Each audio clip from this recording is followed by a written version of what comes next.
क्या आप जानते हैं कि आप yourmart.pk की वेबसाइट के मेन पेज से किस तरह yourmart.pk के ऑफिशियल सोशल मीडिया प्लेटफॉर्म्स का हिस्सा बन सकते हैं? आइए देखते हैं। योरमार्ट के official social media accounts follow करने के लिए आप मेन पेज पर आएंगे।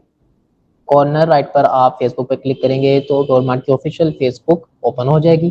देन इसके बाद अगर आप इंस्टाग्राम ओपन करना चाहते हैं तो इंस्टाग्राम पे क्लिक करेंगे तो योरमार्ट का ऑफिशियल इंस्टाग्राम अकाउंट ओपन हो जाएगा, जहाँ पर हमारा कंटेंट डेली बेसिस पे अपलोड होता रहता है। इसके बाद अगर आप हमारा व्हाट्सएप चैनल ज्वाइन करना चाहते हैं तो आप व्हाट्सएप के आइकन पे क्लिक करेंगे तो हमारा व्हाट्सएप चैनल ओपन हो जाएगा।